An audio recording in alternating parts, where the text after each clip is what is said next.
Hello, everybody. My name's Henry. For those you don't know, for those that you do, welcome back. Tonight, I'm going to be talking about true ghost stories. We're going to pick my brains a little bit more, go back in that cobweb hallway and enter that dark space that I call a brain. Well, for the first story, now these are all true stories. For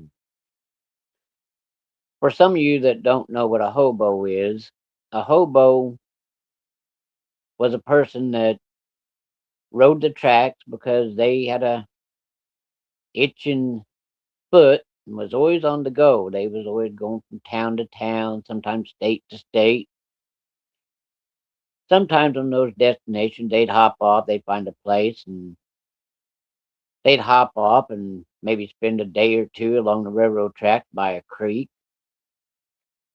Sometimes it might be just outside of a community. They'd hop off and set up a small camp, and they'd walk up those tracks or down the tracks, whatever the case may be, to a small community, and they always had little gadgets.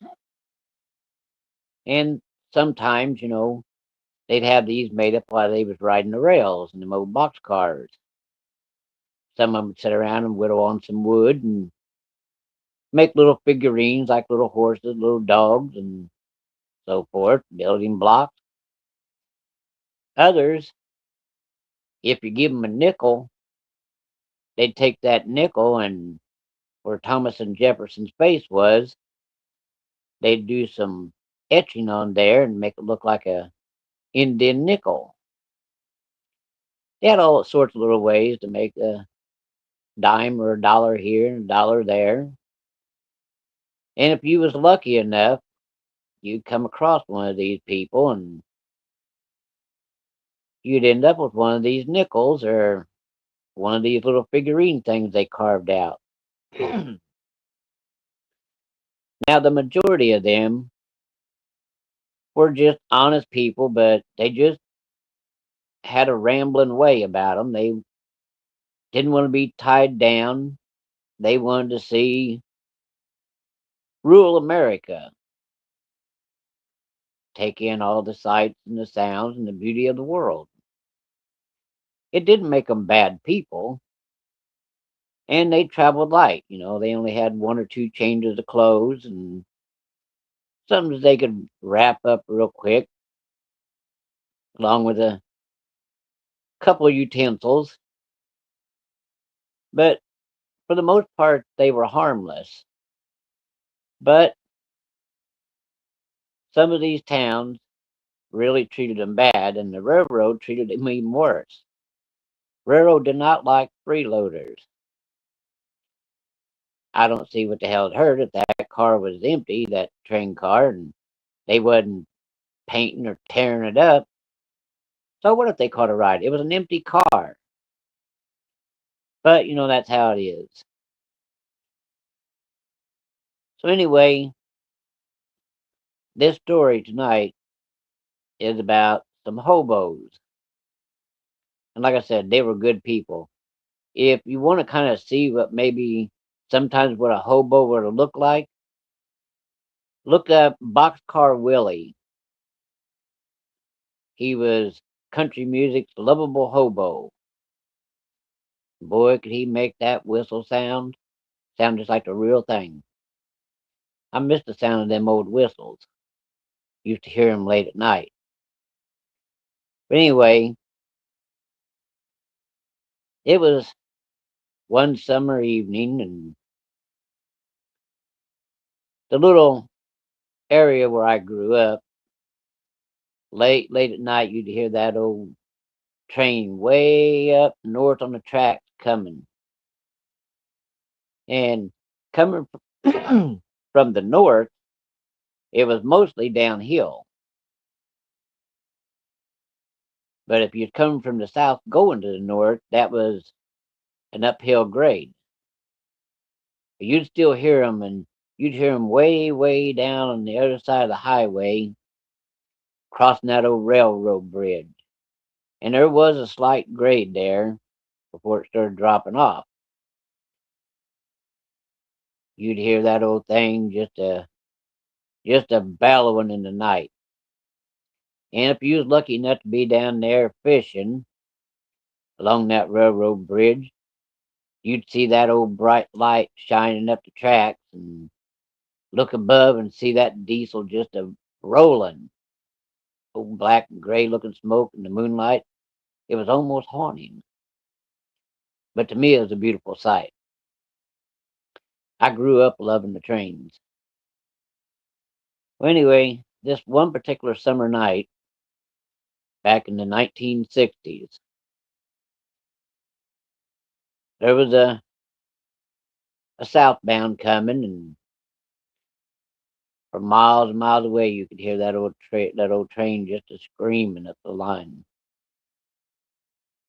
Well, it got up there to Price Pass, and that's where there was a road there that went over the railroad track. Well, it just so happens on this warm summer night, these two hobos hopped off the train. Because the train had to slow down there for that crossing because they hadn't put in the cross arms yet. So it was just something they did, and then they'd pick up speed just before they crossed the little creek down there. 'Cause that was the uphill grade. Well, anyway, these two hobos hopped off, and nobody really knows, was they in the same car? Who knows? Or was they on separate cars and just decided that was a good place to hop off? But if you know anything about hobos, they have rode those rails long enough, back and forth, north to south, south to north, east to west, and west to east. And they would find safe spots, and they would frequent those places as they traveled on their way, taking a break. Well, they hopped off the train and got to talking. They was trying to decide on where would be a good place to spend the night. Well, they decided to head up that gravel road heading east. They made the S curve there, walking, kicking rocks and talking, and maybe sharing a cigarette, maybe a piece of candy, who knows, some jerky. But they walked up that night and it was real warm. It was like 85 that night. And who knows, maybe they got into an argument, maybe they had an argument someplace else. Who knows? But in any case, they traveled up that old gravel road, and there wasn't no traffic that late at night. So all there was just the whippoorwills and a few birds that sing at nighttime, and the sound of a gentle breeze through the leaves up in the trees. Well, they're starting to get a little tired, and as they come up this big hill, they noticed on the right hand side there was a great big huge barn. Now let me tell you a little bit about this barn to kind of set the story. This barn was put together with wooden dowels. So it was made right after the Civil War between the states. Sorry, Grandpa. The On the other side of the driveway, at one time, that was just a 4-room house and had an outside cribby. And people who don't know, it's an outside shit house. That was before plumbing. But this yard with the barn on it was like probably about 5 or 10 acres, and really wasn't too much of it farmable. but it was just a beautiful place. And I remember going there as a kid. Well, they kind of look around. They see the big barn. They see the house on the other side of the driveway. So they slowly turned in and walked up the little hill there. And they noticed there wasn't no vehicles there. But just to be on the safe side, they better check the barn. Now, they wasn't looking to steal or kill anybody. Nothing like that. You got to understand, hobos have been harassed by all kinds of people for a numerous reasons. Most of them wasn't legitimate reasons, but that's the way it goes. So they turned to the right there and walked over and trying to look through the cracks in the between the boards, see if they see a vehicle or what's in there.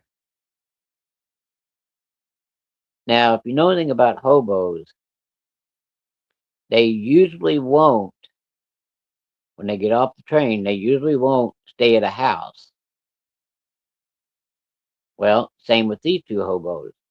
They was more interested in the barn. They didn't want to steal nothing out of there. They just wanted a place in case it started storming that they'd be in with a roof over their head. Hopefully there was some good straw in there. They make them one heck of a cozy bed, cozier than any bed you'd ever sleep in. Get that hay straw piled to pile and lay your blanket down and lay on top of your blanket. Use your coat for a pillow. And they'd open up the big door up in the hayloft, get that breeze, door at the other end, open it and get a cross breeze going in there. Now there ain't nothing better than the smell of hay. Well, that night there was a gentle breeze and they're peeking through the cracks, and as they're peeking they start kind of walking along the barn and trying to find a bigger crack to get a better sight. So they decide there ain't no car in there. So now they'll go up and stand in the driveway and just look at the house and watch and see maybe somebody there and they don't have a car. Well, they go in the driveway and they stand there watching, maybe puffing on a cigarette, maybe having a chew. Who knows? Well, there wasn't no movement. There wasn't no sound, no dog. There wasn't no dog up in the yard, so coast is clear. So they go back to the barn and they fumble and feel around and find the two doors that you'd open up in case you want to pull a tractor in there or piece of equipment. Well, they don't have no flashlights. Wasn't no need for one. So they go to the other end of the barn and open up that door, and now the moonlight's kind of shining there a little bit, giving a little bit better to see. Well, they finally fumble around and they find the steps ladder that goes up to the loft. They climb up in the loft up there, and now they're checking for coons, possums, anything that might be in that straw that might give them one hell of a fright. Now, I can tell you from coon hunting and pigeon hunting that sometimes them old coons and possums, they'll go up in an old barn and get in there and make tunnels through that straw and hay in there. And if you don't know what you're watching for, you take one step too many and one of them big old striped coons poke his head right up in your face and hunker down like he's going to attack because he feels like he's cornered. So they're kind of checking around, and well, lo and behold, they found an old pitchfork. That's what back in the old days they would had loose hay, and that's what you would throw it down in for the cows in the bottom part of the barn or the horses. You would stab that in there, kind of like a fork when you're eating spaghetti. You'd flick it, and it'd fly out and kind of scatter a little bit. Well, they're poking around with this pitchfork. One's got a little tiny piece of candle, about 2 inches long, that he'd managed to burn down to it was almost a nub. Well, he's holding that candle in this little metal looking cup deal, and the other one's poking around checking for coons. Don't want to lay down on top of one of them coons to go to sleep because they ain't a very good sleep partner. They wake up mad as hell and just chew the shit out of you. And then run off after they get done chewing the hell out of you. So they're poking around and hoping they don't find nothing, but they going to check because they surely don't want to wake up with one of them little boogers underneath of them, or one that might be laying there sleeping, don't know they're there, wake up middle of the night, that coon go to make a run right over top of them. Them poor old boys, how they shit themselves to death. So they're trying to be safe. Well, they don't find nothing, so they start using that pitchfork to pile up that straw to make both a bed. Well, like I said, hobos 99.9% of the time were harmless. They wouldn't bother a soul. Well, these two guys undo their bedroll and they set their cup and pan and utensils over to the side and they roll them out their blankets there. And they both break out a bag of their little treasures of stuff they'd found and traded for and along the way. And they were just little tiny trinkets, might have been a door knocker from an old house that was abandoned. Who knows? They might have traded a figurine for one of them door knockers. Real pretty little brass door knocker. They had all kinds of stuff. Well, they find them an old candle jar. So they toss a couple candles in there and use their old stick matches to light those up so they can have a little light. And they cleared the straw away between them there and set that right there on top of that thing inside of one of these pans. That way it wouldn't catch the straw on fire, catch them on fire, and burn the barn down. Because they wasn't destructive type people. They was kind of like these people nowadays, that you see on YouTube, and they tell you whenever you go camping, you go to a spot and it looks like it's untouched, leave it the same way, meaning don't throw paper down, don't tear up nothing, leave it as you found it for the next person. Well, these hobos, now they got them a light, they got them a little cross breeze. They're laying there in that straw on top of their bedroll blanket, and that's feeling pretty good. Well, unbeknownst to most people, some of these hobos will crack a jug. Well, it just so happens one or both of them had a flask,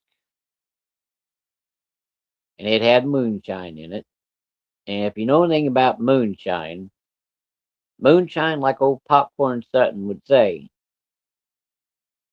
every jug of moonshine has about 7 fights, 5 love-making sessions, and 15 pints of questions about the universe.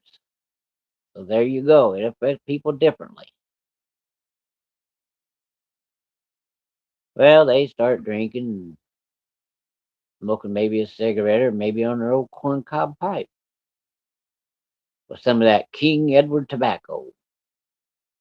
That was the tobacco that come in a red can, and the lid you'd open it up, and your tobacco was in there. And A lot of them hobos kept rolling paper in there because some of them rolled their own cigarettes. They was filterless. Boy, let me tell you something. I can remember a few times when I was hard up for cigarettes and I got a hold of some Pall Malls with no filters. Let me tell you something. That's some harsh shit. But worse than that, if you didn't have no cigarettes, them old wild grapevine that grows out in the wild and has them long beans, cut the end off them and smoke one of those bad dogs. Dude, there ain't a cigarette out there to touch one of these things. They are just, oh, they're horrible. But when you're young and stupid, you do stupid shit. And I've done plenty of stupid shit in my time. Of course, as you get older, hopefully you get smarter.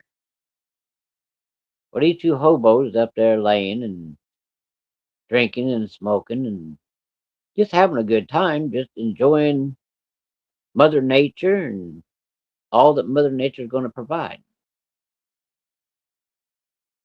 Well, somewhere along the night, nobody really knows, but they had walked up to that barn, searched around. Now, surely, if they was feuding, they wouldn't have walked that far together. They wouldn't have went up into that barn together. When they jumped off the train, they might have had a few words. One would go one way and one go the other way. But this is the part of the story that makes you wonder. Now, they walked up to that house and barn, checked.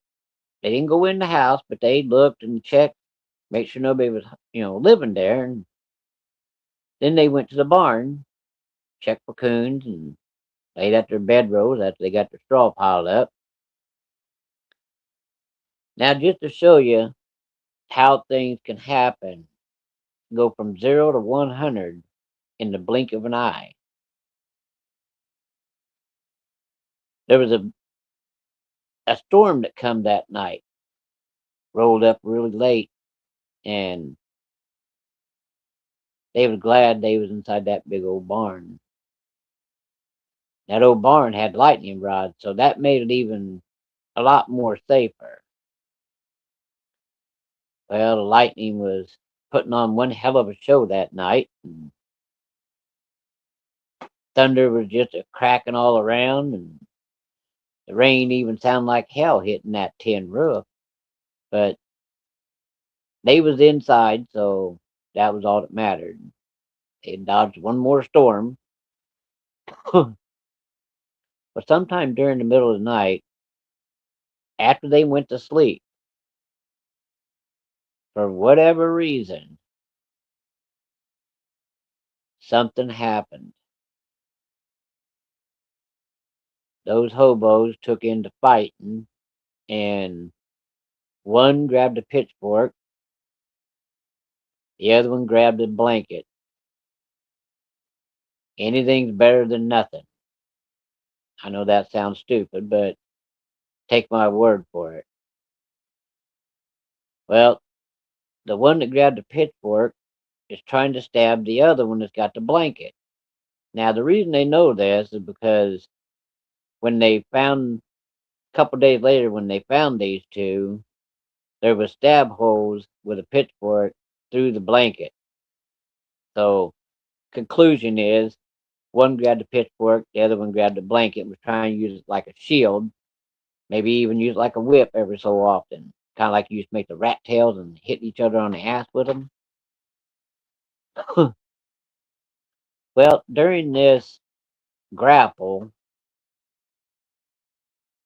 the one forgot that the barn door was open and he was back and trying to get away from the guy because he couldn't make it to the ladder going down. So he was going toward the door. He's about 20, 25 foot in the air,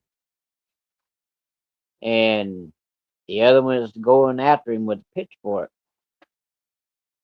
Well, my dad used to always talk about that last step's a doozy.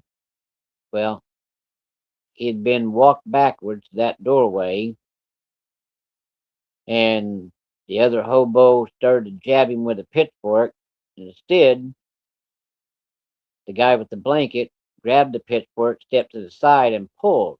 And they both went out that hayloft, right out on the ground. Well, one of them was speared with the prongs of the pitchfork to the ground. The other one was speared by the handle. So there they both laid, side by side, and the blanket fell down toward their feet. Well, several days had went by, and these guys that owned this house, they decided they would go out and drink them a few beers and shoot them a few rounds of ammunition at cans and whatever target they wanted to put up there. 'Cause that's what they used it for. Well, they pulled into the driveway, and as they did, they noticed that at each end of the barn, the hayloft doors were open. They never ever kept them open. They always kept them locked, kept them shut. So that was the first heads up. As they pulled up between the house and the barn up the driveway, you could turn right to go to the barn, which was probably about 20, 30 foot away from the driveway, or you could turn left and park there in front of the little house. Well, as they come up to where they could turn left or right, they seen what looked like some clothes. They was like, that's weird.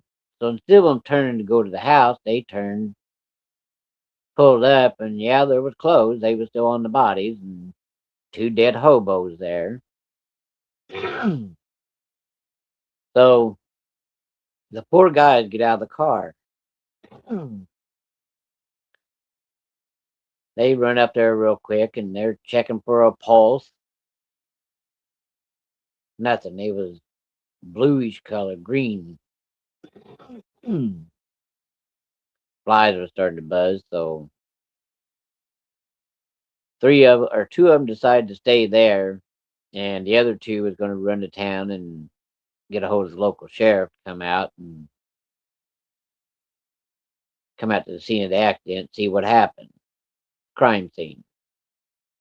Well, they determined that these two hobos, the sheriff's department, that they must have been traveling together, got off there, went and stayed in the barn, got to drinking, and either one turned on the other because of the drinking, or one got up to go to the bathroom and the other one didn't know it and was startled and grabbed a pitchfork and started running to push him out the barn.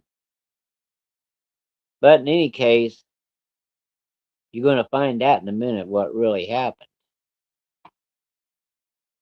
They determined that they killed each other. Well, if you know anything about these small towns, they kind of tight knit. If you're an outsider, they're a little standoffish around you.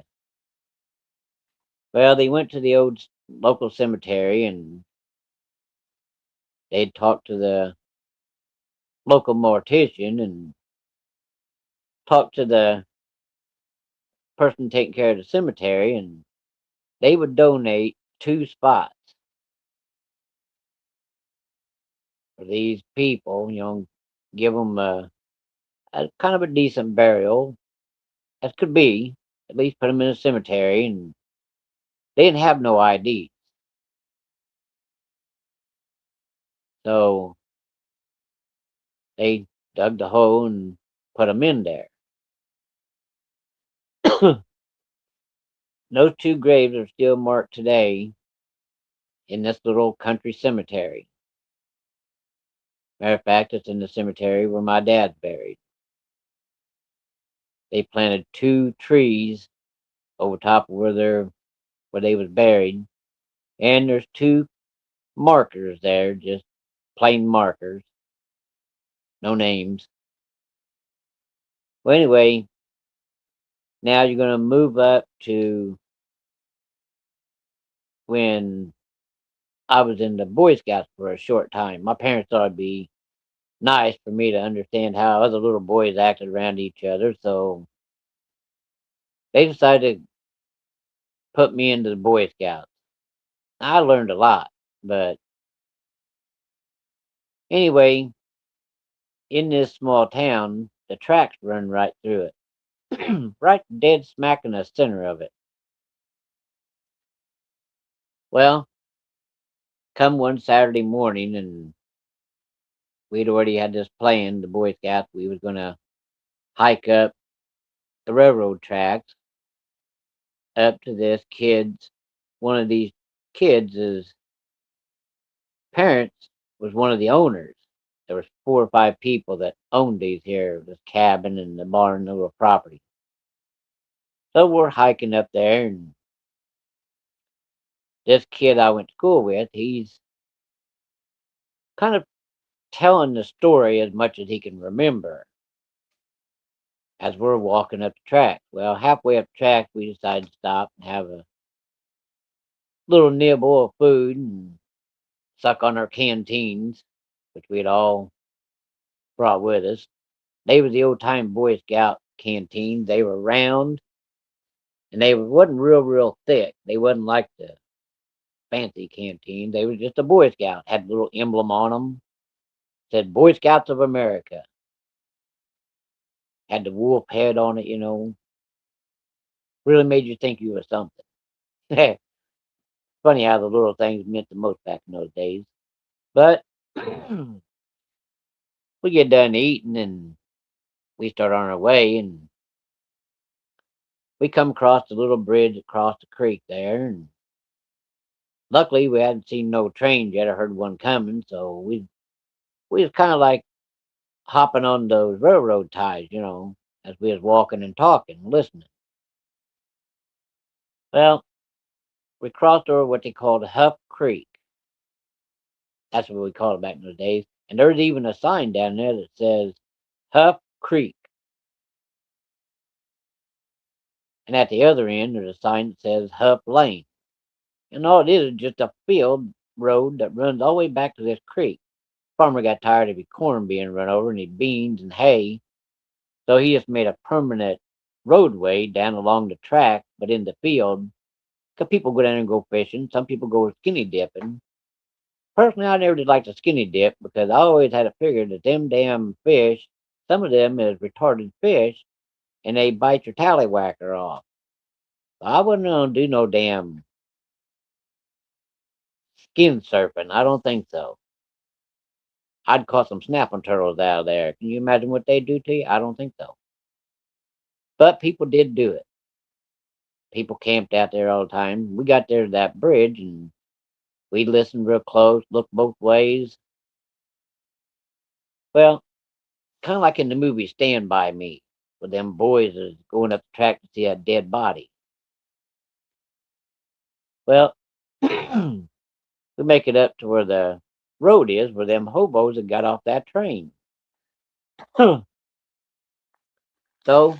like the hobos, we headed up the road and up that hill, come out right there at that driveway where the barn was, and on the other side of the driveway was that house. So we walked up there, and there was a car sitting up there, and that one boy I was with, he said, "Oh hell," he said, "that's my dad, my grandpa," and he named a bunch of other guys. They're probably up here just they probably forgot we was coming and got drunk and passed out.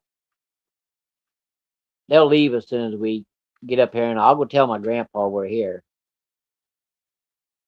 But you tell these boys that had a rough night of drinking, they come out, their hair all standing up. Mind your damn porcupines. They were trying to stroke their hair back and put their ball caps on, and one by one they got in the car and they left. There was beer cans all over the place. So as a good Boy Scout, you find trash, you gotta pick it up and bag it. So we proceeded to pick up cans out there along the shooting range, and there inside the cabin. So we got everything cleaned up. We practiced tying a few knots, and while we were sitting there at the table, the scout leader, he was cooking us some late supper.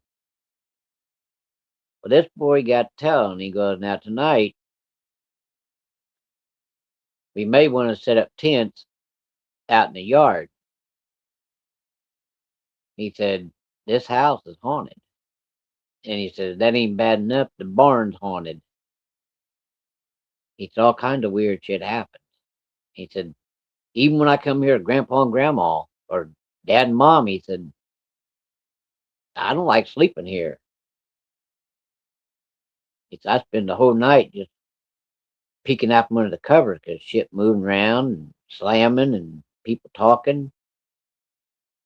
Well, us boys, we all listening, thinking, "Oh shit, maybe we don't want to stay here.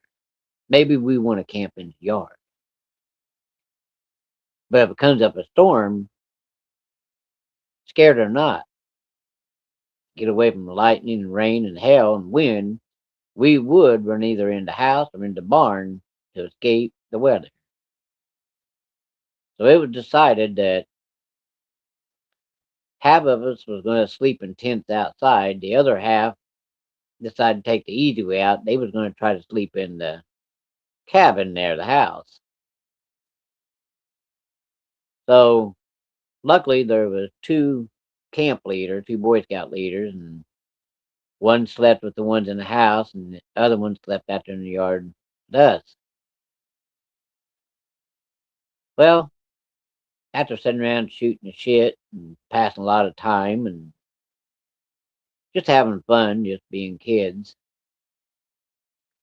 it was one by one we all started yawning and our eyes got kind of heavy, so we all went to sleep. Later on that night, about 2 o'clock in the morning, the witching hour, there was a hell of a commotion in that house. It sounded like a herd of buffalo was in there just tearing the hell out of things. Well, we wasn't going in there to find out they could just run from in there out to where we were. Sure enough, it looked like the Three Stooges trying to run through a doorway, all three of them at one time. They was fighting and pulling each other, trying to see who could get out the door because they was crammed in that doorway and couldn't get through there all at one time, but they was scared because there was plates and shit in there and chairs flying around, sliding around on the floor. If we hadn't have been scared to see something that was going on in that house, us outside would have been laughing at them taking the easy way out. But we were too damn scared to laugh. They come a running out there, some of them in their underwear, and some of them with just one pant leg on. Well, the rest of the night we had to all share our tents with the ones that did have tents, that their tent was inside that cabin. They wasn't going back in there at night. That's fine. We just pack into them like sardines. Well, all night long, you'd hear things, people down there talking around that barn. You'd hear people at this house inside there talking, lights flickering. Weird, but we was outside and we wasn't going nowhere. Unless they come out of the outside where we was at, then we would have vacated no matter what was going on. Well, next morning come real fast. And this kid's grandpa was sitting there in the driveway and he gets out of the car and walks up there and he goes, "Hey, there's something I was going to tell you guys. Reading all of us guys come out here and drink and get drinking and partying, we spend the night because we get too drunk to drive. And If you're that drunk, you all the time just pass out, so you ain't gonna wake up till the next morning sometime. That's the only way we would stay in that house, because that house is haunted. Well, two troop leaders was kind of laughing, but they was scared.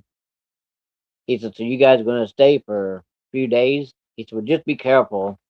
You may just want to put tents up out here, and it goes to rain and storming. Just go down in the barn." So we wasn't looking forward, but see, we was gonna get a little medal for roughing it. So almost had to stay if you wanted to get that little pendant. So that day we walked down by the barn, and right in front of that barn, where them two hobos had fell to their death, there was two big, giant, in the shape of a human bodies, dirt spots. Well, we asked this kid's grandpa about that, and he goes, "We've tried for years to get grass grow there. We've even dug that soil out and put new soil there and planted grass seed. Nothing grows there." Well, we're looking this over, and now we're curious. So we go inside the barn and climb up in the hay loft and look down there at them two spots in the ground, thinking, "My God." Well, we decided that the hay loft would be the last resort. If it took the raining, we was going to stay down on the ground inside the barn. That way, if something come down that ladder, we could run out there into the storm, and we wouldn't give a rat's ass. Well, we'd messed around all day, and come that night, we went to the far end of that yard by the house, underneath these great big giant silver maple trees. Put our tents up. Well, we had a little bonfire going, had our rocks around the bonfire, and roast a few wieners and a few marshmallows, just talking, being boys. Well, one of the boys got up and decided he had to go tinkle. So he told one of the camp leaders, and that camp leader went and told the other one. He said, "I'll be back." He said, "I'm going to walk with him down here and with the flashlight, make sure he's okay while he goes pee down there." So they walked up to the yard gate, go through the yard gate into the driveway, and they're coming back down along the other side of the fence line. They walked into this little pasture area there, and there was one right in the center of this pasture thing was one big giant oak tree. I mean, it was huge. Not sure what kind of oak it was, but it was huge. But this boy starts relieving himself there in the grass, and the scout leader, he's got his light on, he's shining around. All of a sudden, we seen that light go out, and here they both come a screaming and a running. Well, when they got back, they was telling us that they seen this old woman and old man standing on the other side of the tree staring at him. And as he's shining the light, he sees some tombstones near this old tree. Well, as he brings his light up, there's this old man and old woman standing there just staring at him. But they come a running. We're all like, trying to be brave. I got to be braver than him. He's got to be braver than me. So we want to see. Well, we run down there with lights shining, really hoping not to see nothing, but trying to convince everybody else we was braver than them. We look and look. Well, we found a tombstone. We found a wet spot there. But that kid was peeing in the weeds by that cemetery that he had no clue he was standing in. But that little cemetery only had like 10 graves in it. So we don't see nothing. We go back up to the house, and we're sleeping up there in the yard, laying in our tent, shooting the shit, and some of them's out there playing around the fire. And you know what they say about playing in the fire, don't you? You play in the fire, a campfire, you end up pissing the bed. Well, everybody one at a time started getting sleepy and dropping off bed. But me, I was a light sleeper. I'd seen all kinds of stuff. I wasn't taking no chances. I pulled that cover way up over my head, and I had it kind of open a little bit where I could lay my head sideways on my pillow, and I could watch with one eye, watch that tent door. If somebody come in there, I grab that center pole and pull that thing out of that hole, beat somebody to death with that son of a bitch. Because in a tent, like one of them small pup tents, there's only one way in and one way out, unless you want to pull a knife out and cut a hole in the back end and take your eye off what's coming through the front. So I made up my mind. I pulled one of them poles up there holding that tent up, knocked the piss out of him with that damn pole. So that was my plan. I'm laying there, and the fire, I can see the glow of the fire through the front of the tent door. And I start seeing, look like something passing in front of, between the fire and the tent I was in with these other two guys. Now, these two in this tent, you ever heard of dueling banjos? These two guys in this tent with me, they was snoring so freaking loud, you couldn't have heard a cannon went off. I thought about smothering them with a pillow. Every so often I'd elbow one of them, and they'd make that funny noise and stop snoring for just a few minutes, and then that mouth would come open, that head go back, and they'd start in snoring again. Like, good damn God. Well, I done figured I wasn't gonna be able to hear nothing, but I was damn sure gonna be able to see it because I wasn't going to sleep. I kept seeing things passing in front of that fire, but I couldn't make it out through the tent. And them two assholes beside me is snoring like hell. Hell, a grizzly bear could have come up there if there had been grizzly bear in that area. Killed everybody in there, and you couldn't have heard it from these two snoring. I want to take off a dirty sock and stuff it in their mouth. Like, God damn. All night long, past the fire, kept seeing the something passing through there. Well, that night was a long one. Kept hearing things in that old house and things out there in that barn. You see the light look like electricity flashing, like lightning inside that house. So we got the far end of the yard, or we thought it would at least be away from it. That night, I think, went on forever. I didn't get a lick of sleep. Next morning, got up, and what we woke up to scared the holy shit plumb out of us. There was a whole pile of nickels. When you picked up the nickels and looked on them, it was what they call a hobo nickel, where hobos had carved the hair off and made it look like an Indian headdress. There was just a pile of them right there by the fire.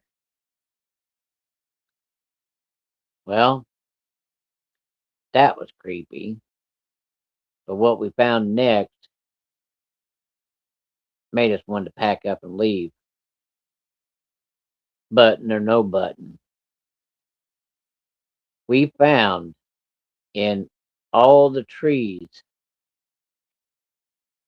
there was a six, a six, and a six. On our tent, each tent had the 3 6 6. But now we're thinking that somebody's monkeying with us. Well, that day, the two leaders was deciding if we was going to stay or leave. But that one little boy called them two troop leaders to the side. He proceeded to tell them that his grandpa and grandma kept two handguns inside that cabin, and he knew where they was at, and he knew where the ammunition was. So we was told to stay out there by the tents, and they followed him in, and they both grabbed a gun and handgun and box of ammo to go with it. So now we're feeling braver and safer, not realizing that that gun wasn't going to do shit if it was a ghost. Well, that day drug out, and we was all tired because they didn't get very much sleep, and I didn't get no damn sleep because of Laurel and Hardy beside me over there snoring, playing dueling snores. So we did our little hike, and we started finding some real strange things. You'd find a small pile of different kinds of animal bones. So we decided that instead of camping out where we did at the part in the yard, we was gonna go out in that little grass lot away from the barn, but where we could watch the house and the barn and anybody coming in that driveway. So we'd take our camp down and move it. Well, we're still feeling pretty brave because both leaders has a gun now and some ammunition, so that should take care of any problem. Well, we gathered our rocks up, carried them down, made us a new fire pit. They got the dirt around it, and dig grass and leaves out of there so we can catch the place on fire and pour water on around them rocks and started building our teepee for our fire. Well, it wasn't long and we had a good rolling fire going, and whole light was just starting to come on down the road. So we all sat around and roast a few weenies and a few marshmallows. Some of them ding dongs was even making s'mores. I never did like s'mores. I never could get past the sight of it. I like graham crackers.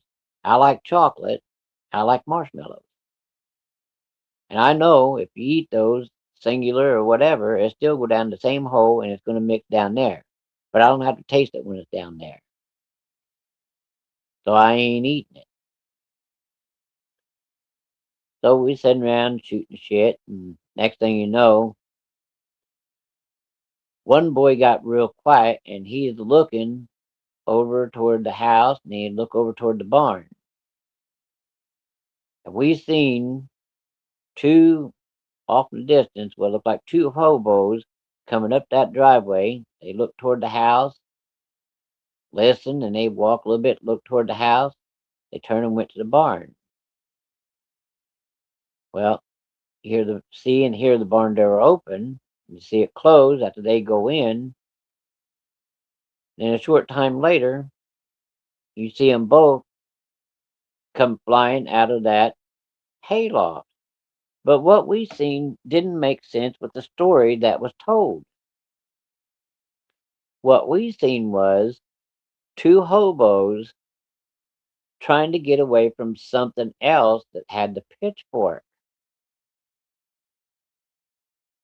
And all of a sudden, they fell out backwards. So it didn't make sense with the story that we was told. Anyway, the next day, this kid's grandpa and grandma come out and we're relaying what we seen. And he goes, we always wondered about that story because it's possible you can take a pitchfork and stab somebody. But it never made no sense why the other one had the handle run through his stomach. It just don't make no sense. So to this day, nobody really knows exactly what happened, but later on, a couple nights later, we seen the reenactment of it again. It was like a replay. You hear argument, but these two guys are not arguing together. They're arguing with something else in that barn. And we're watching and we see the same play. They both backing up toward that doorway and fall out. But this time, as we're watching these two ghosts reenact this thing, we see the barn door at the bottom come open. Well, obviously, both hobos weren't dead. The fall didn't kill them. This other thing stabbed one with the pitchfork and then turned and ran the other one through with the handle. Now both of them are like shish kebabs on this pitchfork at each end. And this entity turned, went to the barn. It didn't grab the barn door. The barn door slammed behind it. Well, we all come to the conclusion there must have been some kind of devil worshiping or something occult thing going on there. And maybe one of those people from the cult, or maybe whatever they summoned, killed these two hobos. In any case, this is a true story. This did happen. So that just shows you that sometimes you can either be possessed by something, or something could be in one of these old houses or old barns that's been there for hundreds of years. And it's something you don't want to come across. So you might just take that in mind when you see these people doing urban exploring, because weird shit does happen, has happened, and always will happen. So if you're ever in going to one of these old places, just be careful. Now the next story, another true story. I had an uncle, one of my dad's brothers. I didn't like the son of a bitch, but he had money. That wasn't no reason for me to like him either. He was arrogant, and so wasn't his fucking two boys and his wife. They thought they was better than anybody else. But being poor, if somebody offers you some money to come up and check the cows and mow their yard while they're getting crops out, and the only time you have to see them is at dinner, breakfast, dinner, and supper, it may be worth it. But in this case, it really wasn't worth it, even though at the time I thought it would be. Besides that, they had a big old John Deere riding mower. Hell, that was like a mini tractor. It even run off diesel. Well, I was going to be mowing the yard because they was getting crops out. Time to get crops out, and while they was doing that, I could take that little John Deere tractor mower, and I go back to the pasture and make sure there was hay still out there, and take some grain with me in the wagon hooked up to the John Deere tractor there, John Deere mower, and kick out a couple buckets. Then make sure the chickens went in at night and the turkeys went in and locked them all up. Of course, them damn turkeys he had, they would surround you. They would calculate. They run loose during the day. My uncle turned them so much loose at 5 o'clock in the morning, and they were like guard dogs. They would watch you out there pecking for worms and bugs. They'd watch you go up to the house, and as soon as you stepped up on the first step and started to reach your arm out to grab door handle, You'd hear something coming, you try and look.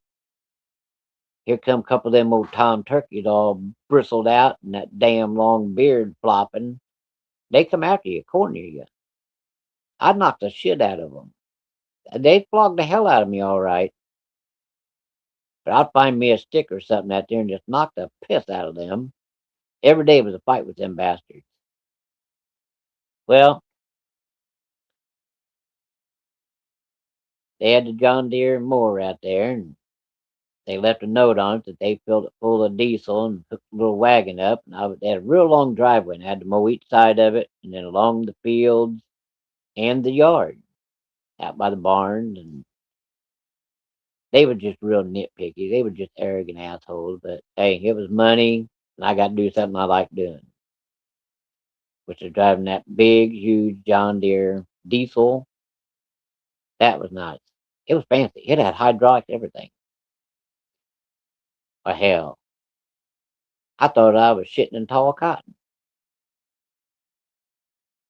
So I go out there and I'm throwing some corn out for the chickens and them bald headed turkeys, them assholes. Well, I decided I'll go ahead and start mowing the yard and chase them damn turkeys while at it, get even because they was always chasing me. It was tick for tack, you know.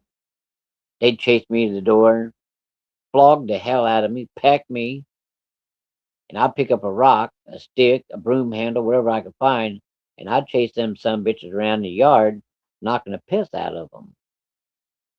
Like, come on back here, you son of a bitch. You want to fight?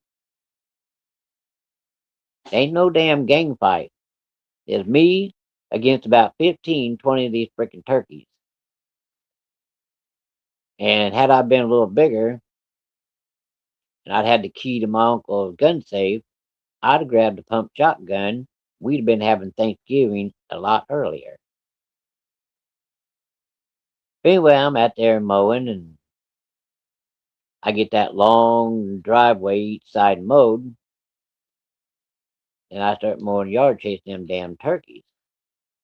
That little thing even had a horn on it. I'd beat and cram that road gear, chase them bull-headed bastards, hoping I'd run over one of the son bitches and watch the feathers fly. And I got done mowing that, and I was looking at the fuel gauge, and shit, I still had quite a bit of fuel left. So I went out to the shed and got the bucket, set them in the wagon, and headed back down the old field road. I'd take some hay and a little bit of feed down there to the cows, and then I'd mow along each side of that road there by the field, along the fence. I was getting paid good money. Back then it was $10 an hour. Shit, I thought I was something else. I go back there and I'm dropping off the grain and checking the cows, counting each one of them, writing down in this little notebook, all of them that come up there. Now, some of you don't really know this here because you don't live in the country. But for the ones that do live in the country will know this sound. When you take that corn and rattle that bucket, you hear "Soo cow," like that, see, and that can get them come in. It's like, get your ass up here and eat. So if you're ever out in a farm community and you hear somebody doing that, you know they calling the cows in. They ain't out there just being retarded. So I'm out there counting, writing, get done. I go up the house. My uncle and the two boys and my aunt, there ain't nobody there, just me. So I go in and fix me a ham sandwich. Got chips out, got a soda, and was sitting there eating my dinner. I got done. I took my plate and rinsed it off, put it in the sink, cleaned the crumbs off, put them in the trash can, drank my soda, and put the can in the can bin. They was saving the can, aluminum cans. I got back in the refrigerator and got me another soda and went outside. So I checked the diesel in the mower, and I thought, well, I'll go ahead and pull out there to the diesel barrel and fill her back up, top her off. So I'm out there filling the barrel, the gas tank, the diesel tank, and I get done, and a guy at my uncle knew, his name was Scotty. He was an old Scotsman. That's why he got the name Scotty. Red-headed, funny old bastard though. Always giving me shit. No matter who I was with, he was always pranking me, telling me crazy shit, just giving me hell. He never was mean, he just liked to joke around. Well, anyway, I seen Scotty's old pickup truck coming down the driveway, and I was like, damn, he must be in a hurry, 'cause he never ever drove fast. Well, at the end of my uncle's driveway, you turn to the right, you go down to the next corner, and you turn left. And when you got up to that there, we had to make the corner back to the right. There was an old house that sat there. Old house. For as long as I can remember, it always been empty. Well, Scotty comes up there and he said, "Where's your uncle at?" I said, "Shit, I don't know. He's in one of the fields with him and the boys getting crops out." And I said, "My aunt, she's still at work." He goes, "You reckon he'd mind if I'd get a box of that twine?" He said, "My baler run out of twine." I said, "No, come on, I'll show you where it's at." And my uncle bought it by the cases, it had several big boxes. So he take and go in there, and I said, "Right here." Well, hell, it was way too heavy for me to lift. So Scotty, he was a pretty good sized guy. He grabbed hold of it, to the truck. He wrote out an IOU on a piece of paper, and he said, "Here, take this in there and put it on your uncle's desk." I said, "Okay." He goes, "Hey, before you do this, I got to tell you something." He said, "I seen you filling up the diesel mower." "Yeah." He goes, "What you gonna do? Go out on a short little ride?" I said, "Yeah, they told me I could. Well, I had everything else done." He goes, "You want to be careful." He said, "You go up in that driveway, turn right, turn left." And he said, "You start to make a right, that old house up there." Well, he proceeded to tell me a story, and I was eating it up, man. I was listening. I was all in on this story. Well, the story was there was a mom and dad lived there, and during the Korean War, the dad was off at war, but he had showed that boy how to use that small old tractor, old Alice AC tractor, had a hand clutch, and it had a shredder on the back. Some people call them brush hogs. And he go around that yard mowing that big ass yard with that tractor and that pull behind mower. But his mom was out there hanging up clothes. And he thought he was gonna have a little fun. Cause it was a little bitty old tractor, it wasn't very big. If you know anything about them little AC tractors, little tiny thing had the hand clutch on the right side. But he's going around the yard, he sees her out there hanging up clothes, and he had kind of turned and act like he's going to sleep. And she try and look at him, and by that time he'd get fair to close, he'd act like he woke up and turned the wheel. Well, he did that off and on a couple rounds. He decided he had to come around the other way to get up close to the pole. And as he come along, he thought his mom was standing out there hanging up clothes. He leaned his head to the side and kind of closed his eyes a little bit, kept driving, but he misjudged the clothesline wire. Well, tractor went underneath the clothesline wire, caught him right under the chin, pulled him off backwards because he couldn't get lean forward far enough to put the clutch in. He forgot to reach the hand clutch. He fell off back of that old tractor, hit the drawbar, and that mower went right over top of him. About that time, his mom come out the door with another load of clothes. Seen that tractor and that mower going on across the yard, headed out toward the road. She looked over there, and that poor boy was just mangled everywhere. Anyway, they buried the boy there in the local cemetery not far from there. I said, Scotty, are you full of shit? He goes, I swear to God, ask your uncle about it. He said, everybody knows about it. I said, you're just saying that so I won't go that far. He said, I don't give a shit what you do. He said, I'm just telling you, there's time to come past here, and you'll see that tractor going underneath that clothesline with the shredder.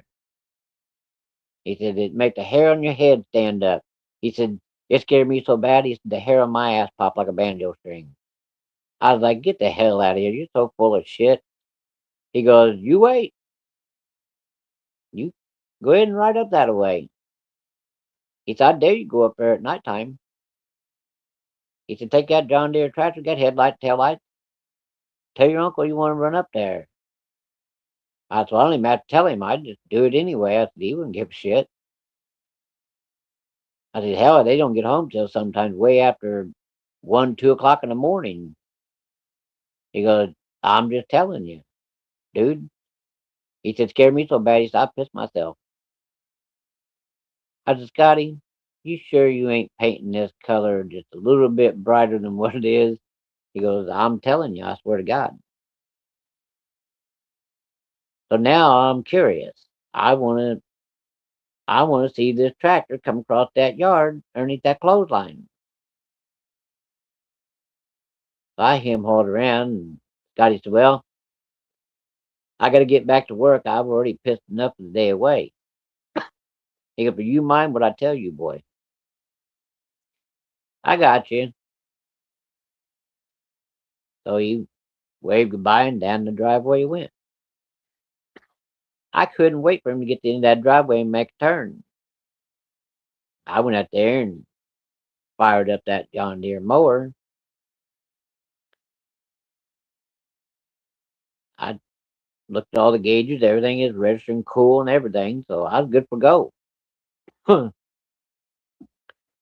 put that thing in road gear. I hauled ass up that driveway.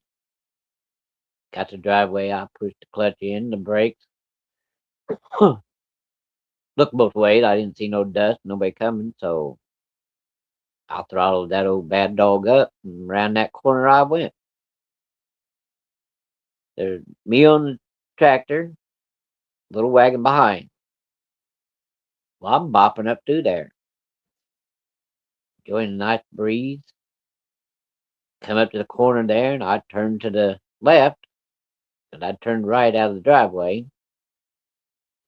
As I'm going up there, I'm looking, watching the corn on the right side of the road because there is nothing any better than you catch field corn when it's in the blister stage. Tastes just like sweet corn. So I was planning on stealing me some corn out of my uncle's field. One of those fields was going to get raided, probably all of them, because I was going to sneak out there for that wagon and get me about 5 or 6 dozen corn.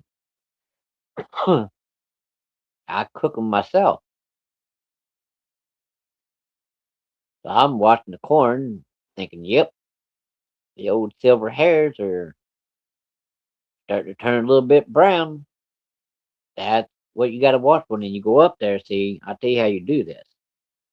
You get out and walk over to that field, and at the top of that corn, you grab that there shucks. That's what they call that green stuff grows up around that corn, and you pull it down while you hold on to the ear of corn, and you look and see if it's blistered. If it ain't, you just push that back up, kind of twist it a little bit. Hell, nobody even know. I got to be a professional with that shit. So I'm watching the corn, and I see the old house way up there coming up. So I watching the old diesel rolling out of that pipe. Got up there and I lowered the engine speed down, and that old John Deere sitting there, and that old cap on the top of chug chug chug chug chug chug. That old cap just flipping.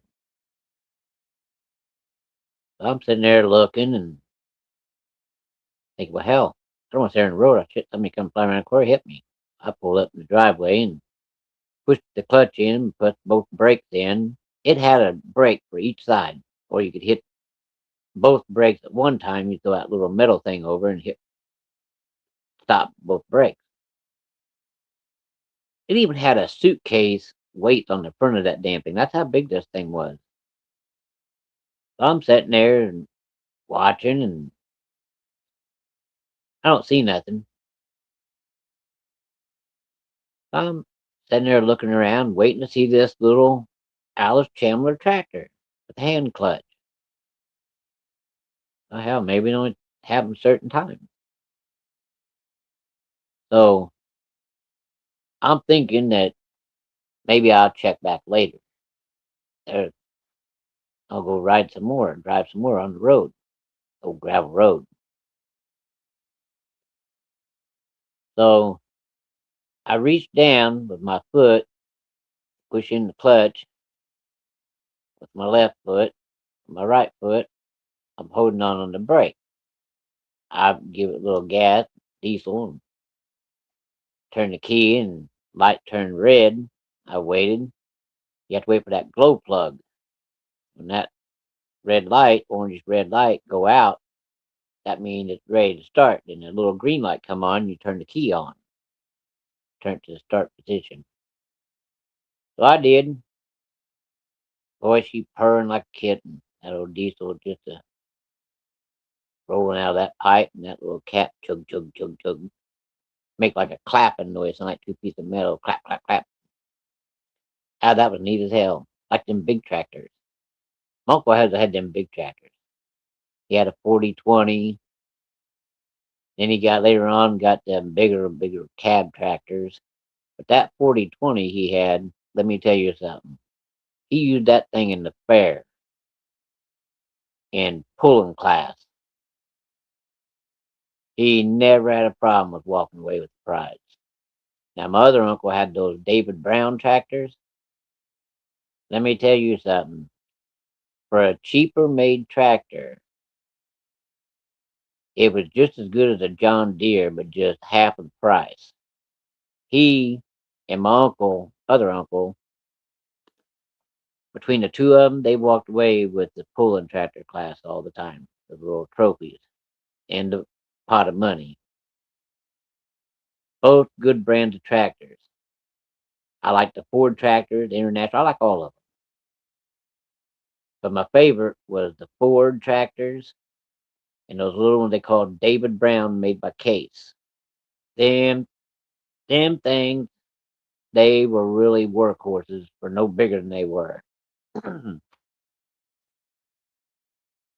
But I'm starting to look, make sure nobody's coming because I'm going to have to back out of this driveway because I didn't want to pull up there in somebody's private property and try and get past in trouble, get my uncle mad at me.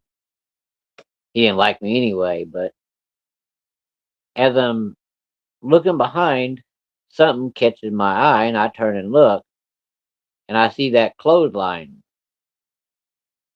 I see it pulling tighter, tighter, and it looks like somebody's pushing it right in the center. The first wire broke, then the second wire, then the third, then the fourth. And then I heard a tractor. I didn't see it, but I heard it. Dude, I backed that tractor and wagon out of there, and I put that son bitch in road gear. I throttled that bad dog up, and I mean the black diesel was just a rolling. That son bitch couldn't move fast enough for what I wanted it to do because I wanted to get the shit out of there. I seen the clotheslines breaking one by one. Then I seen or heard this tractor coming directly toward where I was at. I want to get the fuck out of there. I didn't slow down for none of them corners. I just used the brake that was the one made for turning that direction to come around them corners. I I just knew that somebody's behind me. I got home, well, back to my uncle's house. I parked that John Deere up there by the house, parked it up there in the little detached garage. That's where they kept it at. I climbed up there and I didn't give a shit about them turkeys. I knew them bastards would be waiting for me. I come running out of there and headed up the house, and there they were. Them damn turkeys was out there. A couple of them with the heads down pecking, and a couple with their heads up watching. Looked like periscope. I come running up through there, and that meanest old Tom Turkey, he's the one that always stick the other ones on me. He joined in on the fight too, but he was a little bit of a chicken shit. He get his buddies to come with him and made him feel better. This time I didn't care. I kicked off my rubber boot, and when that son of a bitch got close enough, I beat the hell out of him and beat them others off of me. I run to the house with one boot in my hand and one boot on my foot, hoping I didn't step in no duck shit, goose shit, and turkey shit. But I didn't care. I was getting in that house because I just knew that damn tractor was coming. Well, the rest of the day I spent in the house, sitting there watching TV and eating. Well, my aunt come home and she was about as friendly as a piranha, and you have raw meat in your hand. That's about how friendly she was. She goes, "You get everything done?" I was like, "Yep." She goes, "You feeling okay?" "Yep." She goes, "What happened?" I said, "I'll tell you what happened. That damn Scotty come by here today when I was mowing and I was filling up the tractor with diesel. I said, he told me about that old house up the road. When you turn your right out of your driveway, that old house up there that's been abandoned for a long time. One's got the clothesline out in the front yard." She goes, "Oh, yeah, yeah, yeah. What about it?" I said, "Tell me that a boy got killed there. His daddy was off the war in Korea, and he was out there mowing with a shredder the yard. And his mom was out hanging up clothes, and he got tangled up in that clothesline, and it pulled him off, and the shredder chopped him up." She goes, "Yeah, that did happen." I said, "Yeah." I thought he was full of shit, so I said, I waited for him to leave. I headed up that way. Just go for a ride. She goes, "And?" I said, "I watching the corn. I got up there. I pulled up in the driveway to get out of the road. I shut her off, sat there and waiting to see. As I seen the clothesline wires break one by one, like somebody was running into them and stretched them out so far they broke. As I heard the tractor, but I couldn't see it. And I said, it scared the shit out of me. She just laughed. She goes, "Yeah, I've been meaning to tell you about that.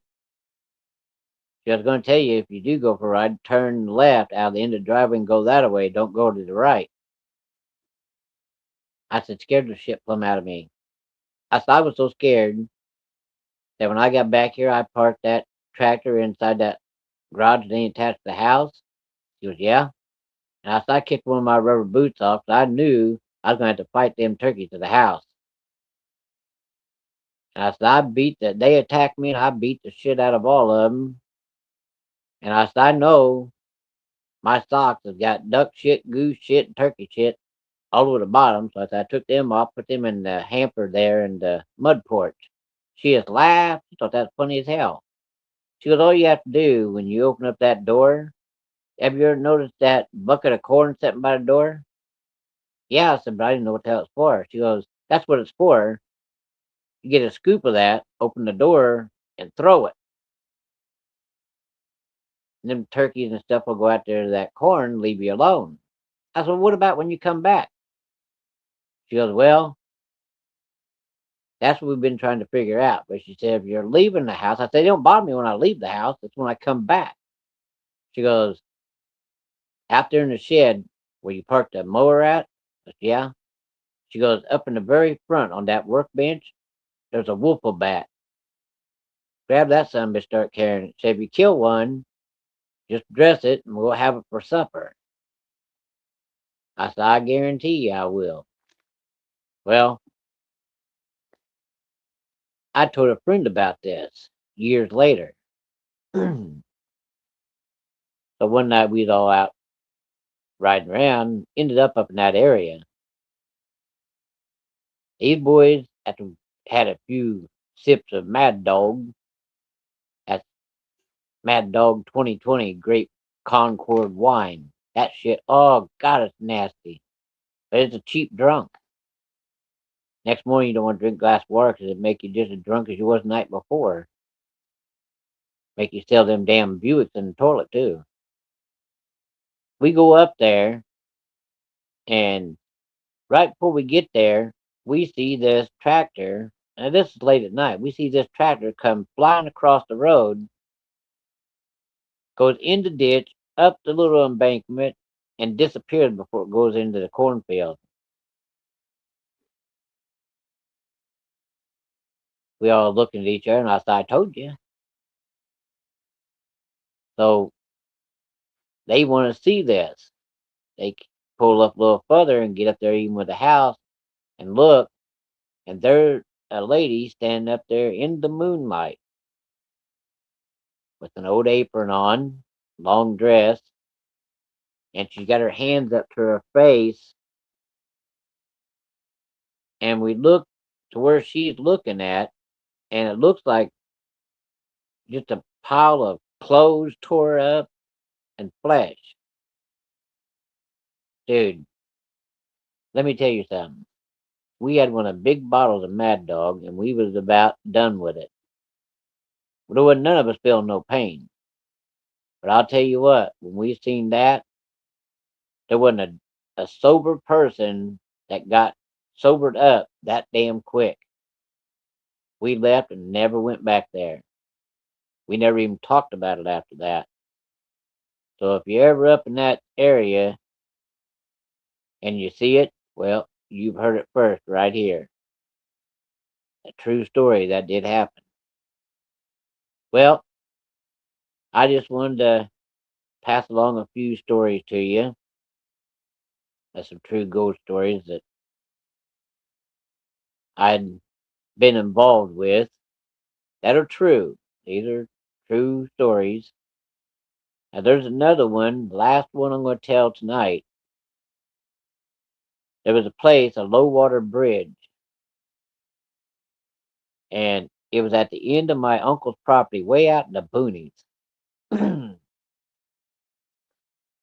Well, we used to go back there and fish at nighttime, do some catfishing. After all the work was done, we go back there and do some catfishing. Man, you could pull up some big ass catfish out of this creek. So we go back there and set trout lines out, put some jugs out, tie them to the willow limbs along the bank. Sometimes, hell, you catch an old turtle on there. Most times, you catch a willow cat or catfish. Hell, sometimes you even catch an old buffalo, the buffalo fish. Them good eat, or some perch. Well, he had two boys. Well, I was with the youngest one, and he was older than me. So he wasn't old enough to drive yet, so we took the old pickup anyway and was going to go down to that low water bridge and push the john boat out in the water and paddle out there and check our line. Well, we got down there and shut the truck off and got a flashlight, headed down to the boat where we hid it there in the weeds. An old flat bottom john boat had two wooden oars. We push her down into the water and climb in and push off the boat oars. And we're paddling out to where we got these lines and stuff at. Man, I ain't kidding you, there was some big ass catfish. We was throwing them in the bottom of the boat because we forgot to bring a damn bucket with us. We throw them in the bottom of the boat and they was flopping around and trying to keep them from flopping out of the boat, keep them from blowing up my damn pant leg. We was having a good time. And every time you take a fish off, put new worm back on there, some beef liver, beef heart. Well, we're down and we're going to check the last trout line. And we had to paddle up this creek and go around the bend. And there was like a drop off there, a real deep hole. And that's where we had our other trout line strung our way across there. So we're paddling like hell. We're paddling going upstream. We make the bend and start shining light. And we see that old willow limb has that rope tied to it with our trout line. We paddling up to there, and my cousin tells me, he said, "Hey, paddle a little harder on your side." And he said, "I'll use my oar as a rudder." Lazy son of a bitch didn't want to paddle. That's what it was. So I'm paddling, trying to turn the boat.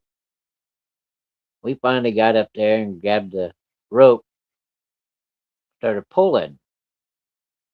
I shit you not. The two of us started yanking catfish on off while the other one was baiting the hook. But we got toward the center and we couldn't get that son of a bitch and trout line up for nothing. My cousin said, "We'll either get this son of a bitch up, or he said, I'll get that big old 100-foot rope out of the truck, big old hay rope. I'll tie it to that son of a bitch and untie it from that tree over there, and I'll pull that son of a bitch out with a truck." I kind of laughed. I said, "Well, worst come to worst." So we go on the other side, and we start from that tree, work our way toward the center, getting fish off, rebaiting. But we still couldn't get, there was like 15 foot that we couldn't get to come up out of the water because it's in probably a goddamn log. Well, he said, "We only got one other option. We'll just go there and untie one side." And he said, "We'll bring the truck across the low water bridge and come down here and tie that rope onto the ball hitch and just pull it." Sounds good to me. This is no shit. We took the boat, went back downstream to where the truck was at, pulled the boat up, hid it in the weed, got the fish out, put them in the back of the truck in the cooler, come across the low water bridge on the other side of the low water bridge up the field road there, and got up and we shined around and found the end of it. So cousin got out and tied it onto the ball hitch, a slip knot. Then he goes down to where the end of that rope is and ties it off down there with a clevis. Now, I'm smarter than the common bear. I didn't want to be nowhere around that friggin' rope in case that chain broke that rope. That thing would come around and cut your head off slicker and shit. So he goes, "You stand there and watch." I said, "You kiss my ass. I ain't standing around and get my head cut off. I'll stand up here in the field just down a little ways so if it breaks, it just goes up and hits the truck instead of my throat." I don't think so. He put that truck in 4-wheel drive, locked into hubs, got in, put her in granny low, and he threw the cobs to it. All that truck did was sit there and spin. He tried her 2 or 3 more times, and the truck just sat there and just bounced. What the hell did he hook into? So he decided we're gonna go up and get his older brother to come down here, 'cause he should be home from his date by now. We go up there, and sure enough, he was in there in the house making him a sandwich. Like, "Hey, we need you to come down and help us." "Well, what the fuck are you guys doing?" "We got a trap line that caught on something. All we want to do is get it out so we can bait those other hooks. We hooked onto the truck, and the truck won't pull it." He goes, "We'll take the old 40/20 down there." Whatever. So he crammed his rest of his sandwich in his mouth, and we go out there, and he fires up the old 40/20, and we head down there. All three of us on that tractor, one on each fender well, and my older cousin driving. We got down there and pulled down that gravel road and went across the low water bridge, turned right, headed up, started shining the flashlight till we found the rope. He goes, "Well, let me pull up here and back that away." And he said, "Just tie it around the clevis." Okay, so we did. He started throwing the cob to that 40/20, and I mean the diesel was just a rolling. He let the clutch out on that bad dog. He hit the end of that rope, and this thing had 6 suitcase weights on the front of it, not counting the wheel weight on the back. This thing started bouncing like it was a bouncy ball. And all of a sudden, we were watching that water started churning, like mud rolling up to the top and it bubbling. My cousin, that tractor finally caught good traction, and right into the damn cornfield he went. There was a car door that come out of that water. Now, out of all the times we'd been fishing, we never knew there was a car in that water. He gets scared. He's like, "Fuck this, man. Let's go back to the house." Went back to the house, and next morning he's telling his dad about it. His dad said, "Where?" So I told him. He said, "Damn," he said, "I was hoping you boys would never ever be fishing down there." It's like, "Why? What happened?" "That's haunted up there. There was a car. They never did find it. It run off into water up there somewhere, and the people drowned in it." Us boys, I'm not kidding you, we was scared shitless. From then on, we never went back there, but we'd hear a lot of the older people that would be fishing along that creek, and they would hear the sound of a car hitting the water, hear the bubbles bubbling.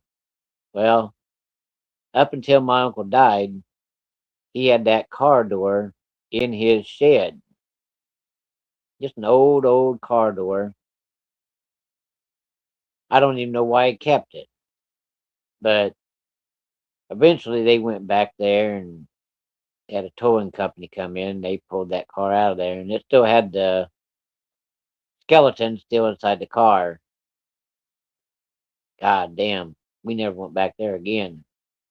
Lots of people said they'd heard and seen things back there, but luckily we just must have been at the wrong time 'cause we didn't see nothing. So would I risk going back there now? Hell no, I wouldn't. So there's your third true ghost story. If you liked anything I've said, give me a thumbs up. Got a question or a comment?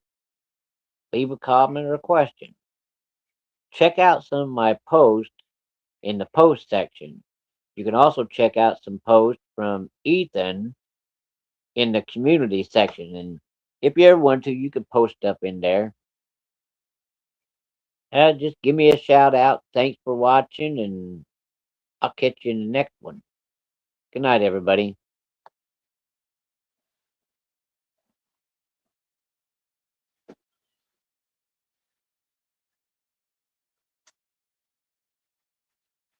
I clicked the camera off on me.